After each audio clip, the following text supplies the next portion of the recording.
Hatua hizi tunazozishuhudia leo ni matokeo ya utekelezaji wa falsafa ya Rais Samia ya 4R ambazo ni maridhiano, mabadiliko ya fikra, mageuzi na kujenga upya. Kupitia falsafa hii, Tanzania imefanya mageuzi makubwa yaliyofungua milango ya masoko na kuvutia uwekezaji kutoka China, hasa katika maeneo ya nishati mbadala, uchumi wa buluu, miundombinu ya kidijitali na kadhalika.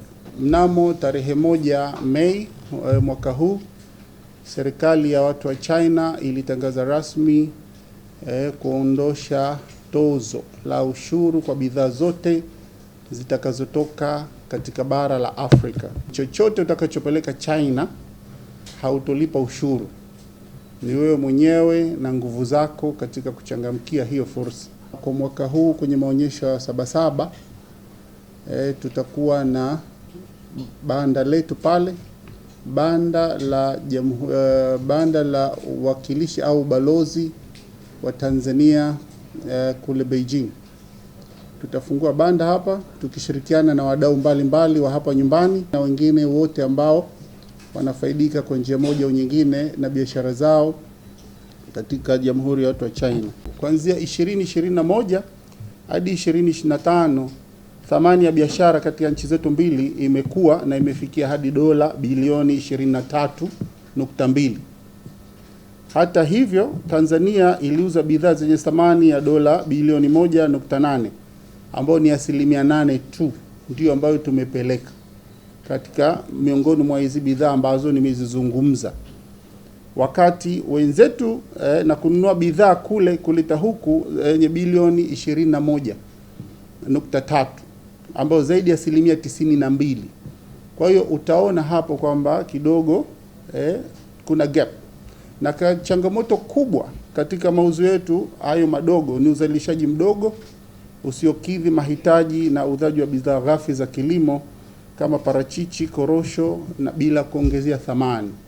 Kwa hiyo sisi hapa tunachukua korosho, saa ingine tunauza ambazo hazijabanguliwa au zimebanguliwa, tunapeleka China kule wana repack vizuri packaging, alafu zinakuja huku tunanunua tena.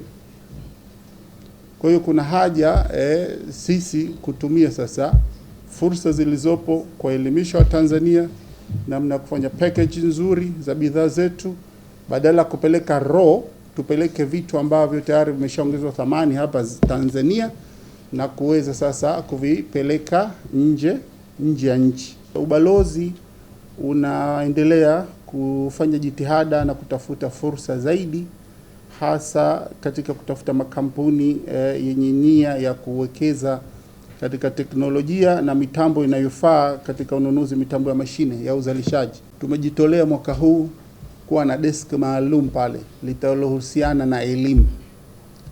Mzazi yoyote, kijana yoyote ana ndoto za kufanya elimu yake ya juu China au Vietnam au Hong Kong, aje pale. Maofisa wapo, atapata nafasi ya kuzungumza, na kuna baadhi ya vyuo tayari tumeshaanza mazungumzo ya awali ya kukubaliana.